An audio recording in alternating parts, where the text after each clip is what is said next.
வரம் கேட்டு வருகின்றேன் இறைவா, என் குரல் கேட்டு அருளாயோ தலைவா. வரம் கேட்டு வருகின்றேன் இறைவா, என் குரல் கேட்டு அருளாயோ தலைவா.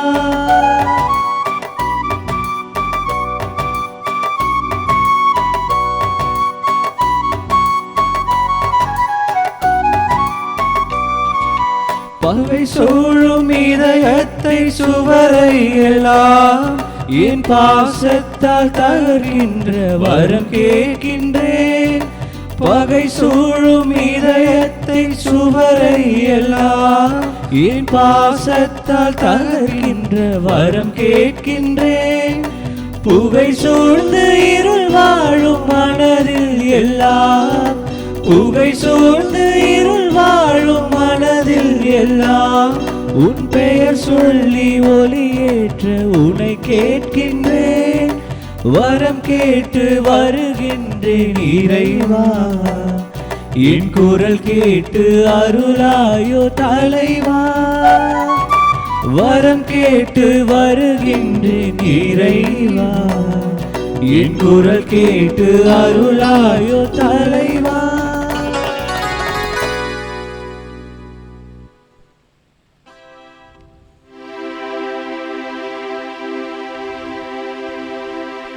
தந்தை மகன் தூயாவியாரின் பெயராலே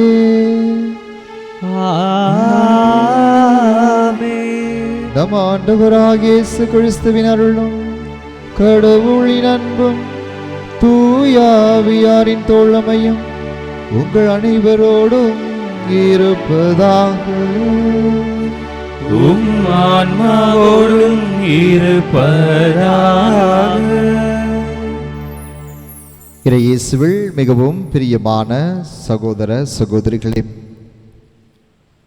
இயேசுவில் மிகவும் பிரியமான சகோதர சகோதரிகளே, நம்முடைய வாழ்க்கையில் நம்ம விட்டு பிரிந்து போன உறவுகளை புதுப்பித்துக் கொள்வதற்கு, நம்மை விட்டு சென்ற உறவுகளை மீண்டும் ஒரு புதிய பாலமாக அவர்களை நம்முடைய வாழ்க்கையில் இணைத்து கொள்ள இன்றைய நாளினுடைய வாசகங்கள் நமக்கு அழைப்பு கொடுக்கின்றன. இன்றைய முதல் வாசகத்தை நாம் பார்க்கின்றோம். ஆண்டவனுடைய அருள் அந்த இஸ்ரேல் மக்களை விட்டு அகன்று செல்வதை நாம் பார்க்கின்றோம். காரணம், ஆண்டவர் அவர்களோடு இருந்தார், ஆனால் இஸ்ரேல் மக்கள் ஆண்டவரோடு இல்லை. நற்செய்தி வாசகத்தில் ஆண்டவர் நம்முடைய சகோதர சகோதரிகளை நம்மோடு இணைத்துக் கொள்வதற்கு ஒரு 3 முக்கியமான வழிமுறைகளை நமக்கு தருகின்றார், கற்றுத் தருகின்றார். நாம் எப்படி நம்முடைய வாழ்க்கையில் நம்முடைய சகோதர சகோதரிகளோடு பிரச்சனைகள் ஏற்படும் பொழுது அவற்றை மன்னித்து மீண்டும் எப்படி அந்த உறவை புதுப்பித்துக் கொள்வதற்கான வழிமுறைகளை இன்று நம்முடைய நற்செய்தி வாசகன் மூலமாக ஆண்டவர் நமக்கு தருகின்றார். இயேசுவில் பிரியமானவர்களே, இந்த வாழ்க்கையில் எத்தனையோ உறவுகளை நாம் கொண்டிருக்கின்றோம். ஆனால் சின்ன மனக்கசப்பு, சின்ன பிரச்சனை, ஒரு சில வார்த்தைகள் தவறாக பேசியிருப்பதனால நம்முடைய வாழ்க்கையில் பல உறவுகளை, பல ஆண்டுகள் நாம் பழகிய உறவுகளை நாம் இழந்திருக்கின்றோம். அது கணவன் மனைவியாக இருக்கலாம், நண்பர்களாக இருக்கலாம், உடன் பிறந்த சகோதர சகோதரிகளாக இருக்கலாம், யாராக வேண்டுமானாலும் இருக்கலாம். நம்முடைய இதயத்திற்கு நெருக்கமானவர்களை பல நேரங்களில் இந்த சில வார்த்தைகளுக்காக, இந்த சில செயல்களுக்காக நாம் இழந்திருப்போம். இந்த திருப்பலியில் அவர்களுக்காக ஜெபிப்போம்.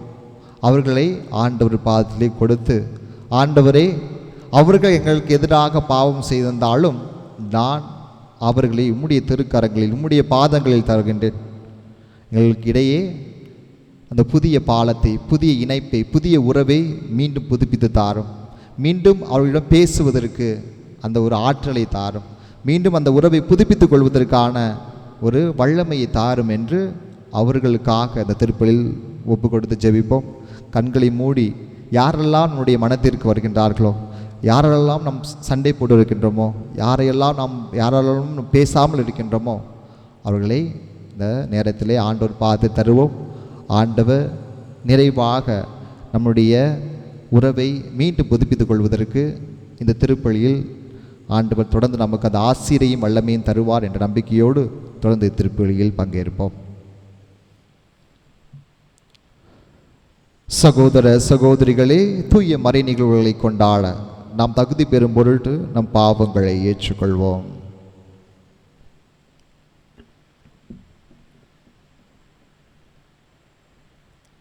எல்லாம் உள்ள இறைவனிடமும் சகோதர சகோதரிகளே, உங்களிடம் நான் பாவினை ஏற்றுக்கொள்கிறேன். ஏனெனில் சிந்தனையாலும் சொல்லாலும் செயலாலும் கடமையில் தவறியதாலும் பாவங்கள் பல செய்தேன். என் பாவமே, என் பாவமே, என் பெரும் பாவமே. ஆகையால் இப்பொழுது கன்னியான புனித மரியாதை, வானதூதர் புனிதர் அனைவரையும், சகோதர சகோதரிகளே, உங்களையும் நம் இறைவனாகிய ஆண்டவரிடம் எனக்காக வேண்டிக் கொள்ள மன்றாடுகின்றேன். எல்லாம் உள்ள இறைவன் நம் மீது இரக்கம் வைத்து நம் பாவங்களை மன்னித்து நம்மை நிலை வாழ்விற்கு அழைத்து செல்வாராக. ஆமென்.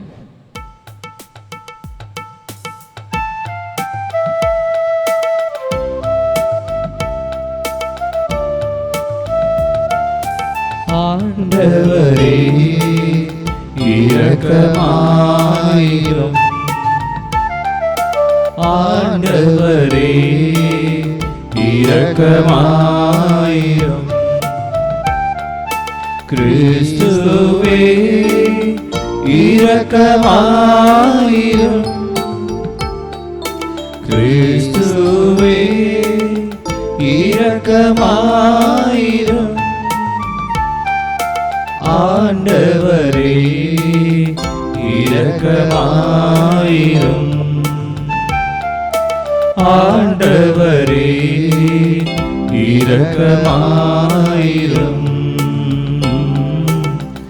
இரக்கமாயிரும்.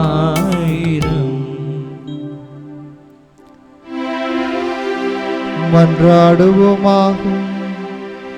என்றென்றும் உள்ள எல்லாம் உள்ள இறைவா, உம் தூயாவியார் எங்களுக்கு கற்று தந்தவாறு உம்மை தந்தை என அழைக்க நாங்கள் துணிவு கொள்கின்றோம்.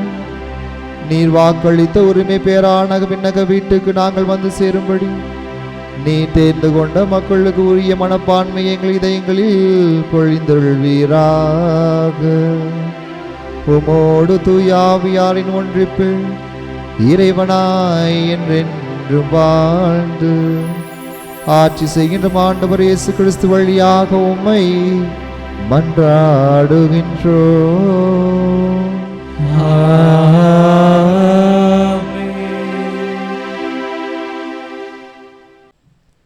முதல் வாசகம்.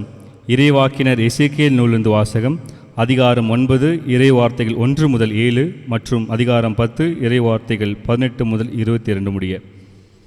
ஆண்டவர் என் செவிகளில் உரத்த குரலில், நகருக்கு தண்டனை வழங்குவோரே, நீங்கள் ஒவ்வொருவரும் உம் கொலை கருவியை கையிலேந்தி நெருங்கி வாருங்கள் என்றார். இதோ 6 ஆட்கள் வடக்கு நோக்கியிருக்கும் மேல் வாயிலின் வழியாக வந்தனர். ஒவ்வொருவர் கையிலும் ஒரு கொலை கருவி இருந்தது. அவர்களுடன் நாற்பட்டு உடுத்தி எழுதும் மைக்கூட்டை இடையில் வைத்திருந்த ஒருவனும் இருந்தான். இவர்கள் உள்ளே வந்து வெண்கல பீடத்தின் அருகில் நின்றனர். அப்பொழுது இஸ்ரேலின் கடவுளது மாட்சி அது தங்கியிருந்த கெருபுகளை விட்டு மேலெழுந்து இல்லத்தின் வாயிற்படிக்கு வந்தது. உடனே ஆண்டவர் நாற்பட்டு உடுத்தி எழுதும் மைக்கூட்டை தம் இடையில் வைத்திருந்த அம்மனிதரை அழைத்தார். பின் ஆண்டவர் அவரை நோக்கி, நீ எருசலேம் நகரெங்கும் சுற்றி வந்து அதனுள் செய்யப்படும் எல்லா அருவருக்கத்தக்க செயல்களுக்காகவும் பெருமூச்சு விட்டு புலம்பும் மனிதர்களுக்கு நெற்றியில் அடையாளம் இடு என்றார். என் செவிகளில் விழுமாறு அவர் மற்றவர்களை நோக்கி கூறியது, நீங்கள் அவர் பின்னால் நகரெங்கும் சுற்றி வந்து தாக்குங்கள். உங்கள் கண்களில் நின்று யாரையும் தப்பவிட வேண்டாம். இரக்கம் காட்ட வேண்டாம். முதியோர், இளைஞர், கன்னியர், குழந்தைகள், பெண்கள் அனைவரையும் கொன்றொழியுங்கள். அடையாளம் இடப்பட்ட மனிதர் எவரையும் நெருங்காதீர்கள். என் தூயகத்திலிருந்து தொடங்குங்கள். அவர்களும் ஆண்டவரது இல்லத்தின் முன்னிருந்த முதியோரிலிருந்து தொடங்கினர். அவர் அவர்களை நோக்கி, கோவிலை கரைப்படுத்துங்கள், முற்றங்களை கொலையுண்டவர்களால் நிரப்புங்கள், புறப்படுங்கள் என்றார். அவர்களும் நகருக்குள் சென்று வெட்டி வீழ்த்தினார்கள். ஆண்டவரது மாட்சி கோவிலின் வாயிற்படியை விட்டு கெருபுகளின் மேல் வந்து நின்றது. என் கண்ணெதிரே கெருபுகள் தங்கள் இறக்கைகளை விரித்து நிலத்தை நின்று மேல் எழுந்தன. அவை சென்றபோது சக்கரங்களும் அவற்றுடன் சென்றன. ஆண்டவரது இல்லத்தின் கிழக்கு நுழைவாயிலில் அவை நின்றன. இஸ்ரேலின் கடவுளது மாட்சி அவற்றின் மேல் இருந்தது. கெபார் ஆற்றோரும் இஸ்ரேலின் கடவுளுக்கு கீழே நான் கண்ட உயிரினங்கள் இவையே. அவை கெருபுகளே என்று நான் தெரிந்து கொண்டேன். அவை ஒவ்வொன்றுக்கும் 4 முகங்களும் 4 இறக்கைகளும் இருந்தன. அவற்றின் இறக்கைகளின் கீழ் மனித கைகளின் சாயல் இருந்தது. அவற்றின் முக சாயல் கெபார் ஆற்றோரும் நான் கண்ட முகங்களைப் போன்றே தோன்றிற்று. அவை ஒவ்வொன்றும் நேர்முகமாக சென்றன. ஆண்டவரின் அருள்வாக்கு. இறைவனுக்கு நன்றி. பதிலுரை பாடல். பல்லவி. வானங்களையும் விட உயர்ந்தது இறைவனின் மாட்சி. வானங்களையும் விட உயர்ந்தது இறைவனின் மாட்சி. ஆண்டவரின் ஊழியர்களே, அவரை புகழுங்கள், அவரது பெயரை போற்றுங்கள். ஆண்டவரது பெயர் வாழ்த்த பெறுவதாக, இப்பொழுதும் எப்பொழுதும் வாழ்த்த பெறுவதாக. பல்லவி. வானங்களையும் விட உயர்ந்தது இறைவனின் மாட்சி. கீழ்த்திசை முதல் மேற்றிசை வரை ஆண்டவரது பெயர் போற்றப்படுவதாக. மக்களினங்கள் அனைத்திற்கும் ஆண்டவர் மேலானவர். வானங்களையும் விட உயர்ந்தது அவரது மாட்சி. பல்லவி. வானங்களையும் விட உயர்ந்தது இறைவனின் மாட்சி. நம் கடவுளாகிய ஆண்டவருக்கு நிகர் யார்? அவர் போல வானளாவிய உயரத்தில் வீற்றிருப்பவர் யார்? அவர் வானத்தையும் வையகத்தையும் குனிந்து பார்க்கின்றார். பல்லவி. வானங்களையும் விட உயர்ந்தது இறைவனின் மாட்சி.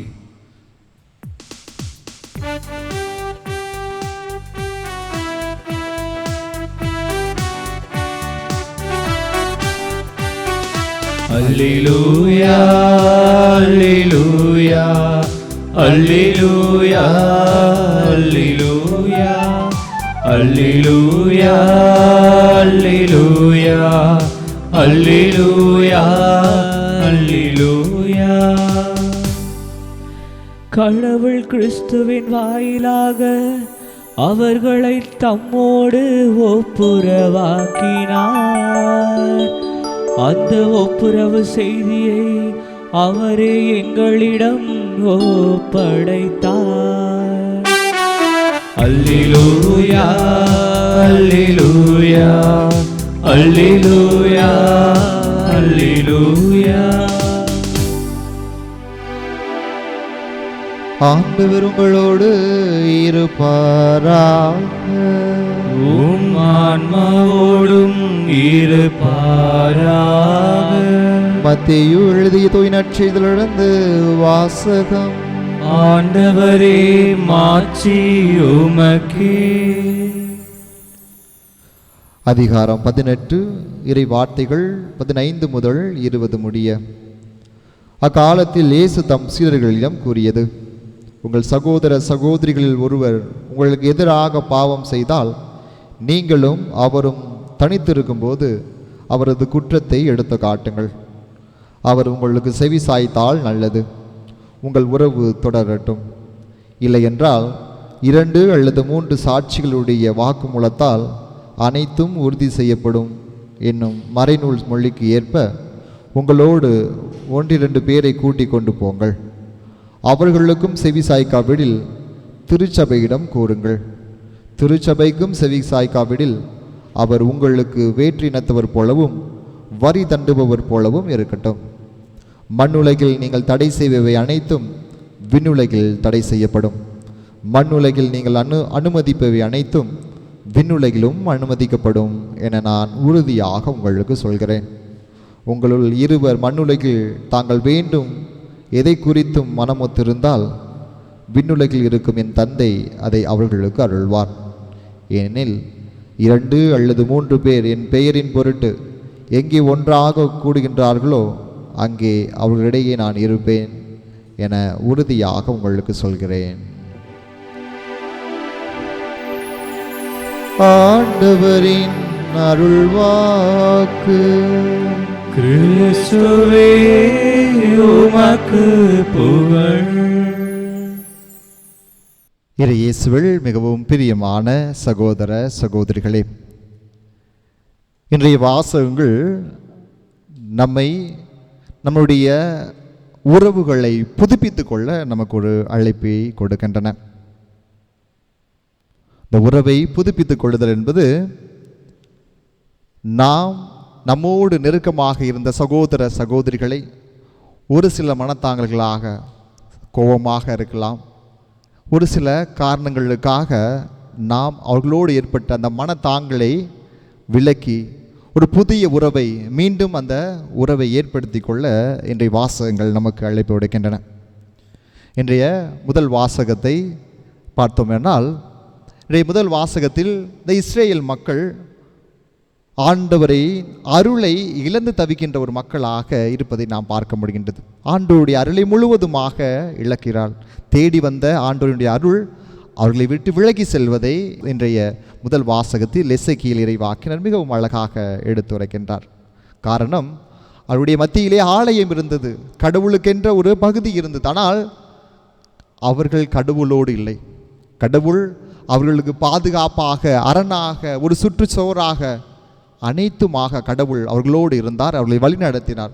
ஆனால் இந்த மக்கள் அதை ஒரு பொருட்படுத்தாத ஒரு மக்களாக, அதை ஏற்றுக்கொள்ளாத ஒரு மக்களாக கடவுளை விட்டு அகன்று செல்கின்ற, கடவுளினுடைய ஆசீர்வாதத்தையும் கடவுளுடைய இரக்கத்தையும் பெற முடியாத மக்களாக இருப்பதை இன்றைய முதல் வாசகம் மிக அழகாக எடுத்துரைக்கின்றது. இயேசுவில் பிரியமான சகோதர சகோதரிகளே, நம்முடைய வாழ்க்கையிலும் திருப்புகள் இருக்கின்றது. தினந்தோறும் திருப்பல் இருக்கின்றது, தினந்தோறும் நற்கருணை ஆராதனை இருக்கின்றது, தினந்தோறும் ஜெபமாலை இருக்கின்றது, தினந்தோறும் ஜெபம் இருக்கின்றது, எல்லாம் இருக்கின்றது. எல்லாம் நம்முடைய வாழ்க்கையில் நமக்கு இருக்கின்றது. ஆனால் கடவுள் நம்முடைய வாழ்க்கையில் இருக்கின்றாரா? கடவுள் நம்மோடு பயணிக்கின்றாரா? கடவுளை நம்முடைய வாழ்க்கையில் நாம் ஏற்றுக்கொள்கின்றோமா என்ற சிந்தனையை இன்றைய முதல் வாசகம் நமக்கு எடுத்து வைக்கின்றது. அதுதான் நம்முடைய வாழ்க்கையில் ரொம்ப முக்கியம். ஏனென்றால் நாம் எல்லாவற்றையும் செய்யலாம், திருப்பலியில் தினமும் பங்கேற்கலாம், நற்கருணை ஆராதனையில் நாம் பங்கேற்கலாம், ஜெபம் செய்யலாம், ஜெபமாலை சொல்லலாம் என்று நாம் எல்லா காரியங்களிலும் ஈடுபடுகின்றோம். ஆனால் முழு மனதோடு ஆண்டவரை ஏற்றுக்கொண்ட ஒரு மக்களாக, ஆண்டவரை உள்வாங்கிய ஒரு மக்களாக நாம் இவற்றையெல்லாம் செய்கின்றோமா என்பதை சிந்தித்து பார்க்க இன்று நாம் அழைக்கப்படுகின்றோம். சிந்தித்து பார்ப்போம். பல நேரங்களில் நாம் எல்லாவற்றையும் ஒரு கடமையாக செய்கின்ற மக்களாக, ஒரு கடமைக்கு செய்கின்ற மக்களாக இருக்கின்றோம். அப்படி அல்லாது இந்த இஸ்ரேல் மக்களைப் போல் அல்லாது கடவுளை மட்டும் எப்பொழுதும் பற்றி கொண்டு வாழ்கின்ற மக்களாக, கடவுளை நம்முடைய வாழ்க்கையில் உள்வாங்கி அவரை நம்மை வழிநடத்தி செல்ல அவரை அனுமதிக்கின்ற மக்களாக நாம் இருப்போமானால் நாம் கடவுளுடைய அருளை பெற்றுக்கொள்ளக்கூடிய மக்களாக இருப்போம். இல்லை என்றால் இந்த இஸ்ரேல் மக்களைப் போல கடவுளுடைய அருள் நம்மோடு இருந்தும் அது நம்மை விட்டு விலகி சென்று நமக்கு எந்த ஒரு பயனும் கிடைக்காத அந்த இஸ்ரேல் மக்கள் எவ்வாறாக கடவுளுடைய அருளை பெற்றும் அதை கை தவறி விட்டார்களோ, அதே போல் நாமும் கடவுளுடைய அருளை விட்டுவிட, கடவுளுடைய அருள் நம்மை விட்டு போக விடாமல் எப்பொழுதும் கடவுள் நம்மை வழி நடத்த இன்றைய முதல் வாசகம் நமக்கு அழைப்பு விடுக்கின்றது. இன்றைய நற்செய்தி வாசகத்தில் நாம் நம்மளுடைய சகோதர சகோதரிகள் நமக்கு எதிராக பாவம் செய்யும் பொழுது, நமக்கு எதிராக தவறு செய்யும் பொழுது அவற்றை நாம் எந்த வழிமுறைகளில் எப்படி அதை கையாள்வது என்று ஒரு 3 அழகான வழிமுறைகளை நம் ஆண்டவராகிய இயேசு கிறிஸ்து என்று நமக்கு கொடுக்கின்றார். 3 அழகான வழிமுறைகள். முதலாவதாக நாம் அவர்களை தனியாக அழைத்து அவர்களிடம் பேச வேண்டும். தனியாக அழைத்து என்பது பல நேரங்களில் நாம் எல்லோரும் இந்த முதல் படியிலேயே நாம் சிக்கி தவிக்கணும். ஏனென்றால் நமக்கு எதிராக ஒருவர் குற்றம் செய்யும் பொழுது அதை நாம் பலர் மத்தியில் அதை குத்தி காட்ட, பலருடைய மத்தியில் அவர்கள் தவறானவர்கள், அவர்கள் குற்றமானவர்கள் என்பதை நிரூபிக்கத்தான் நாம் ஆசைப்படுகின்றோமே தவிர, நாம் தனியாக சென்று நம்முடைய சகோதரர், என்னுடைய சகோதரி தெரியாமல் தவறு செய்துவிட்டால் நான் அவளை மன்னித்து அவரை நான் ஏற்றுக்கொள்ள வேண்டும், என்னுடைய உதவியை நான் மீண்டும் புதுப்பிக்க வேண்டும், அது அன்பின் வெளிப்பாடாக இது இருக்க வேண்டும் என்பதை நாம் பல நேரங்களில் நாம் ஏற்றுக்கொள்வதில்லை. நாம் பல நேரங்களில் நீதிபதிகளாக, ஜட்ஜஸாக தான் இருக்க ஆசைப்படுறோம். ஏனென்றால் நாம் எல்லோரும் யோக்கியவான்கள், நாம் எல்லோரும் நல்லவன்கள் என்ற ஒரு உணர்வு நம்மிடம் இருக்கின்றது. நம்ம பல நேரங்களில் நாம் எப்படிப்பட்டவர்கள், நாம் எவ்வாறாக நம்முடைய வாழ்க்கையை நடத்துகின்றோம் என்பதை நாம் ஒருபோதும் சிந்திப்பதில்லை. மாறாக பிறர் நமக்கு எதிராக தவறு செய்யும் பொழுது, பிறர் தவறு செய்யும் பொழுது அதை உடனே சுட்டி காட்டு நம்முடைய நம்முடைய விரல் இப்படி தான் போகுதே தவிர நான் எப்படிப்பட்டவன் என்று நம்முடைய விரல் நம்மை நோக்கி பாய்வதில்லை. அதுதான் பல நேரங்களில் மிகப்பெரிய பிரச்சனையாக சமுதாயத்திலும் சரி, நம்முடைய குடும்பங்களிலும் சரி ஒரு மிகப்பெரிய பிரச்சனையாக இருக்கின்றது. அது கணவன் மனைவிக்குமாக இருக்கலாம், அண்ணன் தம்பிக்குமாக இருக்கலாம், அக்கா தங்கைக்காக இருக்கலாம், இப்படி யாரை வேண்டுமானாலும் இருக்கலாம். நம்முடைய கரங்கள், நம்முடைய கைகள், நம்முடைய விரல்கள் எப்பொழுதும் இப்படி தான் போகுதே தவிர அது இப்படி நான் என்ன பண்ணுறேன், நான் சரியாக இருக்கிறேனா என்று நாம் பல நேரங்களில் யோசிப்பதில்லை. பிறர் நமக்கு எதிராக தவறு செய்யும்போது கூட அவர்களை மன்னித்து அவர்களை தனியாக அழைத்து பேசக்கூடிய பக்குவம் நம்மள்கிட்ட இருக்குதா என்பதை நாம் சிந்தித்து பார்க்க வேண்டும். இது ஆண்டவர் தருகின்ற முதல் படி. இரண்டாவது படி, அப்படி நம்ம தனியாக கூப்பிட்டு பேசியும் அவங்க அதுக்கு ஒத்துக்கலைன்னா ஒரு 2-3 பேர், ஒருவர் நமக்கு நம்பிக்கைக்குரிய 2-3 பேரை கூட்டிட்டு போயிட்டு அவங்கள்ட்ட அவங்களுடைய தவறை எடுத்து சொல்லணும், புரிய வைக்கணும். அந்த 2-3 பேர் நமக்கு நம்மளுடைய இருக்கிற பிரச்சனையை கூட கொஞ்சம் சேர்த்து வைக்கிறமா இருக்கக்கூடாது. அந்த 2-3 பேரும் அட்லீஸ்ட் நமக்கு தெரிந்தவர்களா, 2 பேருக்கும் ஒரு உறவை புதுப்பித்து கொள்ள, அந்த பாலத்தை மீண்டும் ஏற்படுத்தக்கூடியவர்களாக இருக்க வேண்டும். அப்படிப்பட்ட ஒரு 2-3 நம்பிக்கையானவர்களை அழைத்து சென்று அந்த பிரச்சனையை தீர்ப்பதற்கான வழிமுறையை தேட வேண்டும். அப்படியும் அவர்கள் நமக்கு எதிராக இல்லை, நான் இந்த குற்றத்தை செய்யவே இல்லை, நான் செய்தது தவறி அப்படின்றாங்கன்னா அதற்கப்புறம் 3வது படிநிலையாக நாம் திருச்சபையிடம் வரையிட வேண்டும் என்று இன்றைய நம்முடைய நற்செய்தி வாசகர்கள் ஆண்டவராகிய இயேசு கிறிஸ்து நமக்கு அழைப்பிடுகின்றார். இயேசுவில் பிரியமான சகோதர சகோதரிகளே, கண்டிப்பாக இந்த 3 படிநிலைகளில் நாம் கடைபிடிக்கும் பொழுது கண்டிப்பாக நமக்கு எதிராக யார் குற்றம் செய்திருந்தாலும், நமக்கு எதிராக யார் பாவம் செய்திருந்தாலும் கண்டிப்பாக நாம் அவர்களை மன்னிக்கும் பொழுது, நாம் அவர்களை இந்த முறைகளில் அணுகும் பொழுது அவர்கள் மனம் இறங்கி அவர்களுடைய மனத்தை மாற்றிக்கொண்டு நம்மிடம் அந்த உதவியை புதுப்பித்துக் கொள்வார்கள். இயேசுவில் பிரியமான சகோதர சகோதரிகளே, இன்று நாம் வாழ்கின்ற சமுதாயத்தில் நான் என்ற அகந்தை, நான் தான் சரியானவன், நான் செய்வது தான் சரி என்ற ஒரு கோட்பாட்டை நாம் முன்வைக்கும் பொழுது நாம் நம்மளுடைய உறவுகளை கண்டிப்பாக இழந்து விடுவோம். இன்று தவறு செய்வது ஒரு இயல்பாக மாறிவிடுது. ஆனால் அந்த தவறை பிறர் நமக்கு எதிராக செய்யும் பொழுது அதை ஏற்றுக்கொண்டு அதை நாம் இது ஒரு கோபத்தை நாம் இது வெளிக்காட்டும் பொழுது அந்த உறவு நம்ம விட்டு பிரிந்து செல்கிறது. பலரோட மத்தியில் ஒருத்தவங்க தப்பு செய்யும் பொழுது நீ பண்ணுறது தப்பு அப்படின்னு அவங்கள குத்தி காட்டும் பொழுது கண்டிப்பாக வாழ்க்கையில் அந்த உறவு நம்மளை தேடி வரவே போகிறது கிடையாது. ஆனால் அதே உறவை நாம் தனிமையில் சென்று இயேசு கொடுத்த வழிமுறையில் அதை நாம் பின்பற்றும் பொழுது கண்டிப்பாக நாம் எப்படிப்பட்டவர்களாக இருந்தாலும் அந்த உறவு நம்மை தேடிக்கொண்டு வந்து கொண்டே இருக்கும் என்பதை இன்றைய நற்செய்தி வாசகம் நமக்கு எடுத்துரைக்கின்றது. இயேசுவில் பிரியமான சகோதர சகோதரிகளே, இன்றைய முதல் வாசகத்தில் நாம் பார்க்கின்றோம், எங்கே பாவமும் பிரிவினையும் அதிகரிக்கிறதோ அங்கே கடவுளுடைய பிரசன்னம் இருக்காது. ஏனென்றால் இஸ்ரேல் மக்கள் பாவத்தையும் பிரிவினையும் பிடித்து தொங்கிக் கொண்டிருந்தார்கள். அதனால்தான் ஆண்டவருடைய பிரசன்னம் அவருடைய விட்டு விலகி சென்றது. ஆனால் இன்றைய நற்செய்தி வாசகத்தில் பாருங்கள், எங்கே மன்னிப்பும் ஒற்றுமையும் அதிகரிக்கிறதோ அங்கே இயேசுவினுடைய பிரசன்னம் இருக்கிறது, அங்கே இயேசுவினுடைய பிரசன்னம் நிரம்பி வழிகிறது என்பதை இன்றைய நற்செய்தி வாசகம் இதுதான் முதல் வாசகத்திற்கும் நற்செய்தி வாசகத்திற்குமான ஒரு இணைப்பு. முதல் வாசகத்தில் ஆண்டவருடைய பிரசன்னம், கடவுளுடைய பிரசன்னம் அவர்களுடைய தள்ளி போகுது. இங்கே ஆண்டவருடைய பிரசன்னம் அவர்கள் ஒற்றுமையிலும் அன்பிலும் ஒருவருக்கு மதித்து ஒருவர் அன்பு செய்யும்போது இந்த ஆண்டவருடைய பிரசன்னம், கடவுளுடைய பிரசன்னம், இயேசுவினுடைய பிரசன்னம் அவர்களோடு தங்கி அவர்களை வழி நடத்துகிறது. இயேசு கற்றுக் கொடுத்த அந்த 3 வழிமுறைகளைப் போல நம்முடைய வாழ்க்கை இருக்க வேண்டும் என்று இன்றைய வாசகம் நமக்கு அழைக்கப்பட்டிருக்கிறது. ஏனென்றால் பல நேரங்களில் நம்முடைய சமுதாயத்தில் இன்று இந்த நான் என்ற அகந்தை, நான் என்ற ஒரு பிடிவாத குணம், நான் என்ற ஒரு பேராசையாக இருக்கலாம், எது வேண்டுமானாலும் நான் எப்பொழுது நம்மை விட்டு அகன்று செல்கின்றதோ அப்பொழுது தான் நாம் பிறரை நேசிக்கக்கூடிய மக்களாக, பிறரை புரிந்து கொள்ளக்கூடிய மக்களாக, பிறரை நம்முடைய சகோதர சகோதரிகளாக ஏற்றுக்கொள்ளக்கூடிய மக்களாக இருப்போம். அதுவரை கண்டிப்பாக நம்மள்கிட்ட எந்த மாற்றமும் இருக்காது, பிறரை நம்ம ஏற்றுக்கொள்ளவும் முடியாது. இன்றைய திருப்பலியில் இதற்காக ஜெபிப்போம். ஆண்டவரே, பல நேரங்களில் பல கருத்துக்களுக்காக, சில கோபங்களுக்காக, சில வார்த்தைகளுக்காக பல உறவுகளை நாம் இழந்திருக்கின்றோம். அந்த இறந்த உறவுகளை நம்முடைய வாழ்க்கையில் மீண்டும் புதுப்பித்து கொள்ள, நம்முடைய வாழ்க்கையை மீண்டும் புதியதாக ஆரம்பிக்க இன்றைய நாளின் வாசகங்கள் நமக்கு அழைப்பு விடுக்கின்றன. சிந்தித்து பார்ப்போம். தொடர்ந்து இறைவன் நம் ஒவ்வொருவரையும் நிறைவாக ஆசீர்வதிக்கவும், நாம் இழந்த உறவுகளை மீண்டும் புதுப்பித்துக் கொள்ளவும் ஆண்டவனுடைய அருளை வேண்டவும். கண்டிப்பாக ஆண்டவர் நம் ஒவ்வொருவரையும் நிறைவாக ஆசீர்வதிப்பார். ஆமென்.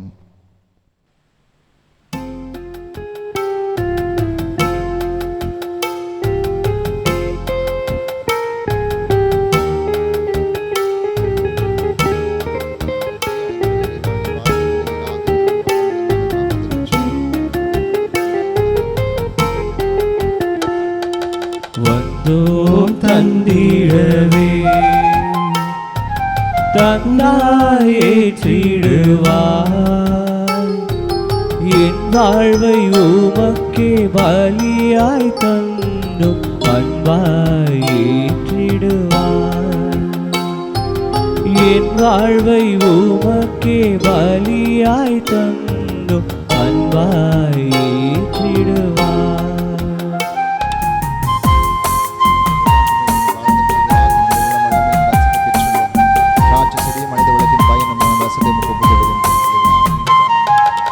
இறைவா உன்னில் இணைய வாழ்வு இருந்தும் பயன் என்ன? ஈகத்தில் நீ தந்த வாழ்வை தந்தால் எனக்கு இழப்பென்ன? இனி வாழும் காலம் இனிதாக வேண்டும். இறைவா உன்னோடு இணைந்தாக வேண்டும், இணைந்தாக வேண்டும்.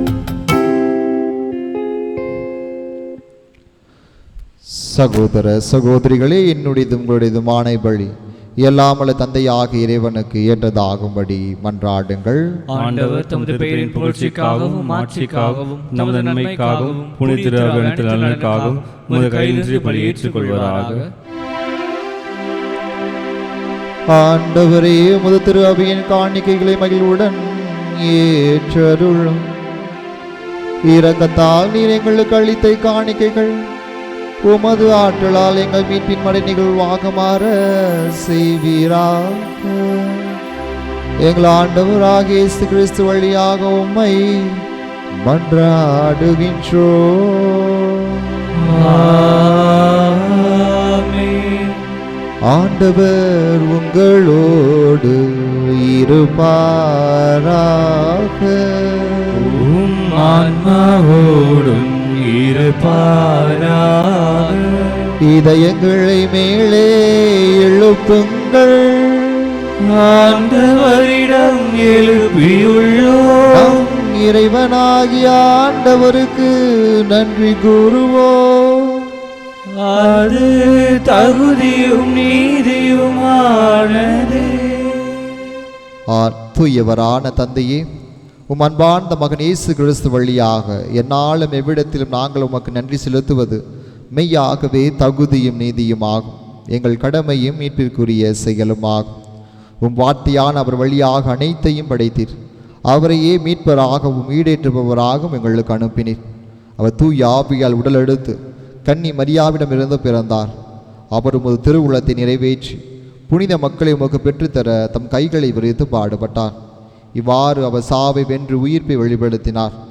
ஆகவே வானதூதரோடும் புனித அனைவரோடும் சேர்ந்து நாங்கள் உமது மாட்சியை புகழ்ந்துரைத்து ஒரே குரலாய் சொல்வதாவது: தூயவர் தூயவர் தூயவர், வான்படைகளின் கடவுளாம் ஆண்டவர், விண்ணகமும் மண்ணகமும் உமது மாட்சியால் நிறைந்துள்ளன. உன்னதங்களிலே ஓசன்னா. ஆண்டவர் பெயரால் வருகிற ஆசீர் பெற்றவர், உன்னதங்களிலே ஓசன்னா. ஆண்டவரே, நீர் மெய்யாகவே தூயவர், தூய்மை அனைத்திற்கும் ஊற்று. ஆகவே உம்முடைய ஆவியை பொழிந்து இக்காணிக்கைகளை தூய்மைப்படுத்த வேண்டுகின்றோம். இவ்வாறு எங்கள் ஆண்டவர் இயேசு கிறிஸ்துவின் உடலும் இரத்தமுமாக எங்களுக்கு இவை மாறுவனவாகும். இந்த நேரத்திலே நம்முடைய வாழ்க்கையில் எந்தெந்த நபர் மீதெல்லாம் நமக்கு மனத்தாங்கள் ஏற்பட்டு இருக்கின்றதோ அவர்கள் அனைவரையும் ஆண்டவர் பாதத்திலே சமர்ப்பிப்போம். ஆண்டவர் அவர்கள் நமக்கு எதிராக செய்த குற்றங்களை நாம் மன்னிப்பதற்கு நமக்கு அந்த ஆற்றலையும் வல்லமையும் தந்து அந்த உறவை புதுப்பித்துக் கொள்வதற்கு நமக்கு மீண்டும் ஒரு வாய்ப்பை தர ஆண்டவரிடத்திலே மன்றாடுவோம். ஆண்டவர் இணைந்த உறவுகளை மீண்டும் புதுப்பித்து ஒரு புதிய உறவை, ஒரு புதிய பாலத்தை இணைக்க இந்த நேரத்திலே அவர்கள் அனைவரையும் ஒப்பு கொடுத்து ஜெபிப்போம். அவர் பாடுபட உளம் கணிந்து தம்மை கையளித்த போது அப்பத்தை எடுத்து நன்றி செலுத்தி அதை பிட்டு தம் சீடர்களுக்கு அளித்து இயேசு கூறியதாவது: அனைவரும் இதிலிருந்து பெற்று உண்ணுங்கள். ஏனெனில் இது உங்களுக்காக கையளிக்கப்படும் என் உடல்.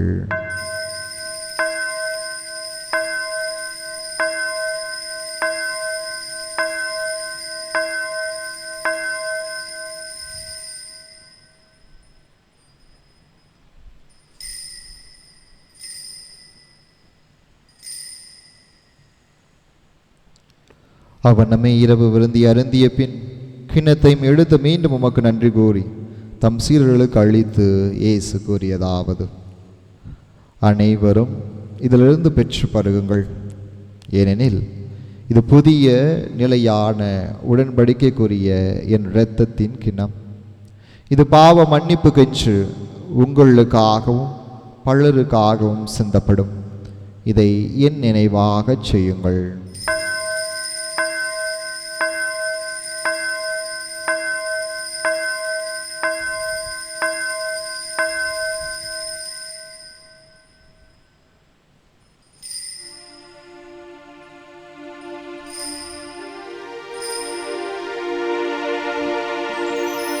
நம்பிக்கையின் மறைபொருள். ஆண்டவரே, நீர் வருமளவும் உமது இறப்பினை அறிக்கையிடுகின்றோ, உமது உயிர்ப்பினையும் எடுத்துரைக்கின்றோ.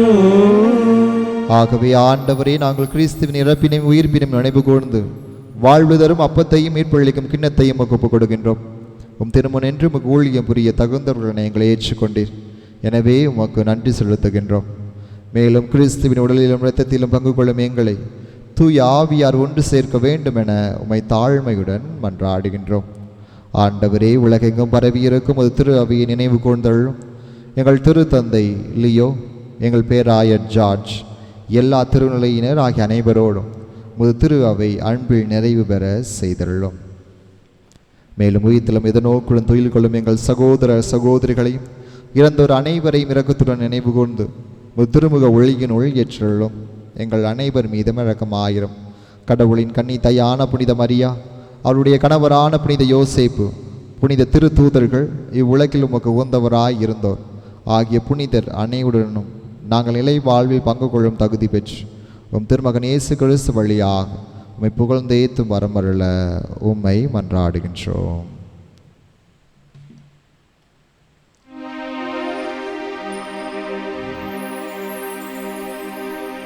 இவர் வழியாக இவரோடு இவர் எல்லாம் வல்ல இறைவனாகிய தந்தையே,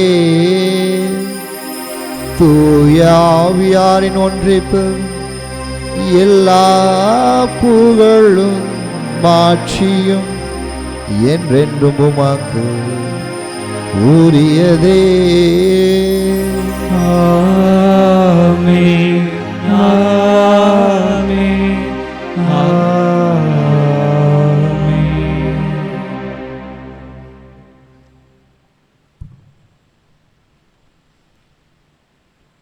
மீட்பரின் கட்டளையால் கற்பிக்கப்பட்டு இதை படிப்பினையால் பயிற்சி பெற்ற நாம் அனைவரும் துணிந்து சொல்வோம். விண்ணுலகில் இருக்கின்ற எங்கள் தந்தையே, உமது பெயர் தூயதென போற்ற பெருக, உமது ஆட்சி வருக, உமது திருவுளம் விண்ணுலகில் நிறைவேறுவது போல மண்ணுலகிலும் நிறைவேறுக. எங்கள் அன்றாட உணவை இன்று எங்களுக்கு தாரும். எங்களுக்கு எதிராக குற்றம் செய்வோரை நாங்கள் மன்னிப்பது போல எங்கள் குற்றங்களை மன்னியும். எங்களை சோதனைக்குட்படுத்தாதையும் தீமையிலிருந்து எங்களை விடுவித்தருளும். ஆண்டவரே, தீமை அனைத்திலுமிருந்து எங்களை விடுவித்து எங்கள் வாழ்நாளில் அமைதியை கனிவுடன் அருள உம்மை மன்றாடுகின்றோம். இரக்கத்தின் உதவியால் நாங்கள் பாவத்திலிருந்து எப்போதும் விடுதலை பெற்று யாதொரு கலக்கமுமின்றி நலமாயிருப்போமாக. நாங்கள் எதிர்நோக்கி இருக்கும் பேரின்பத்திற்காகவும் மீட்பராகிய இயேசு கிறிஸ்துவின் வருகைக்காகவும் காத்திருக்கின்றோம். ஆண்டவரே இயேசு கிறிஸ்துவை, அமைதியை உங்களுக்கு விட்டு செல்கின்றேன், என் அமைதியையே உங்களுக்கு அளிக்கின்றேன் திரு தூதர்களுக்கும் மொழிந்தீரேன். எங்கள் பாவங்களை பாராமல் திரு அவையின் நம்பிக்கையை கண்ணோக்கி திருவுளத்திற்கு ஏற்பதற்கு அமைதியும் ஒற்றுமையும் அளித்தல்வீராக. என்றென்று வாழ்ந்து ஆட்சி செய்கின்றவர் நீரே. ஆமென். ஆண்டவருடைய அமைதி உங்களோடு என்றும் இருப்பதாக. உம் ஆன்மாவோடும் இருப்பதாக. ஒருவருக்கொருவர் நம் ஆண்டவர் தருகின்ற அமைதியை பகிர்ந்து கொள்வோம். குறிப்பாக இந்த நேரத்தில் நாம் யாரெல்லாம் சண்டை போட்டு இருக்கின்றோமோ, யார் கூடெல்லாம் மனத்தாங்களோடு இருக்கின்றோமோ அவர்களை நினைத்து, அவர்கள் நம்முடைய அருகில் இருந்தார் என்றால் அவர்களோடு சென்று அந்த அமைதியை ஏற்படுத்திக் கொள்வோம். அனைவரும் ஒருவருக்கொருவர் ஆண்டவர் தருகின்ற அந்த அமைதியை பகிர்ந்து கொள்வோம்.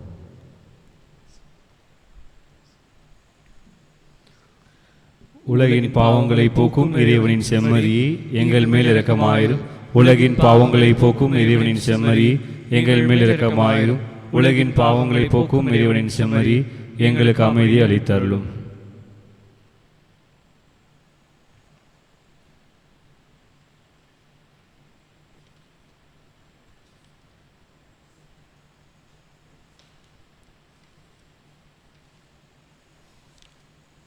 இதோ இறைவனின் செம்மறி, இதோ உலகின் பாவங்களை போக்குபவர். இந்த செம்மறியின் விருந்துக்கு அழைக்கப்பட்ட நாம் அனைவரும் பேறு பெற்றோர். ஆண்டவரே, நீர் நிலத்தில் அருள நான் தகுதியற்றவன், ஆனால் வார்த்தை மட்டும் சொல்லி அருளும், எனது ஆன்மா நலமடையும்.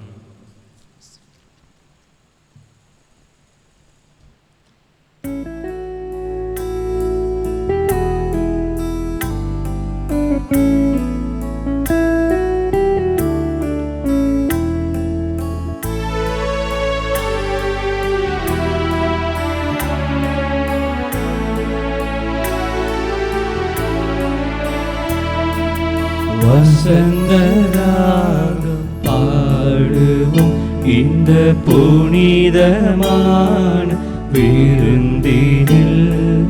வசந்தராகம் பாடுவோம் இந்த புனிதமான விருந்தினில். ஆனந்த கீதங்கள் பாடி போற்றுவோம். வசந்தராக பாடுவோம் இந்த புனிதமான விருந்தினில்.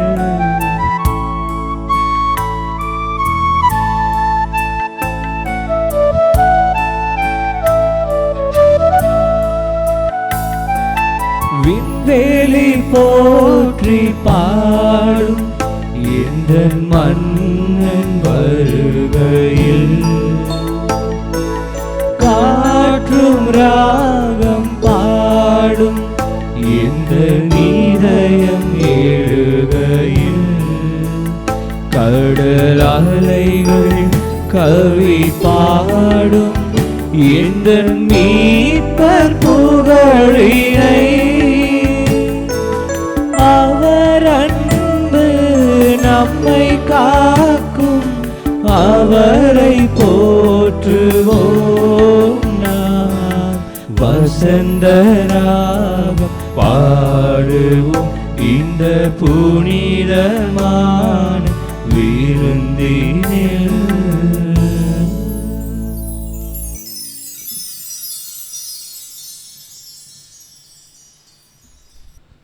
எருசலேமே, உயர்தர கோதுமையினால் உன்னை நிறைவடைய செய்யும் ஆண்டவரை போற்றுவாயாக. நன்றி கூறி மன்றாடுவோமா. ஆண்டவரே, நாங்கள் உட்கொண்ட திருவுணவு எங்களை உம்மோடு ஒன்றிருக்க செய்து எங்களுக்கு மீட்பளிப்பதாக. அது எங்களை உமது உண்மையின் ஒளியில் உறுதிப்படுத்துவதாக. எங்கள் ஆண்டவராகிய இயேசு கிறிஸ்து வழியாக உம்மை மன்றாடுகின்றோம்.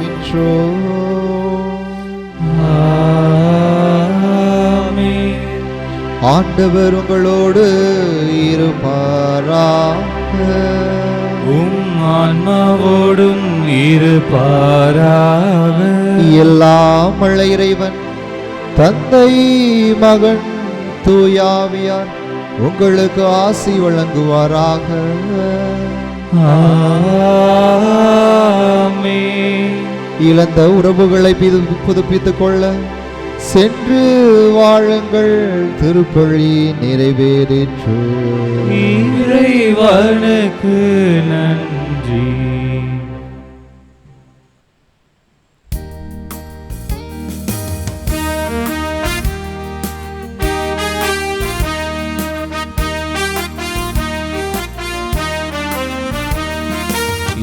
எங்கள் காவலாம் சூசை தந்தையின் மங்களங்கள் எங்கும் சொல்லி இங்கு பாடுவோம். எங்கள் காவலாம் சூசை தந்தையின் மங்களங்கள் எங்கும் சொல்லி இங்கு பாடுவோம். செங்கை அதிலே தங்க புஷ்பம் தங்க கோலை ஏந்திடும், செங்கை அதிலே தங்க புஷ்பம் தங்க கோலை ஏந்திடும். எங்கள் காவலாம் சூசை தந்தையின் மங்களங்கள் எங்கும் சொல்லி இங்கு பாடுவோம். கன்னி தாயாரின் பத்தானி அல்லோ, உன்னதமாய் பேரும் ஆட்சி உற்ற பாக்கியனே. கன்னி தாயாரின் பத்தானி அல்லோ, உன்னதமாய் பேரும் ஆட்சி உற்ற பாக்கியனே. சென்னி மகுட முனி புனைந்த மன்னர் கோத்திர மாதவா, சென்னி மகுட முனி புனைந்த மன்னர் கோத்திர மாதவா. எங்கள் காவலாம் சூசை தந்தையின் மங்களங்கள் எங்கும் சொல்லி இங்கு பாடுவோம்.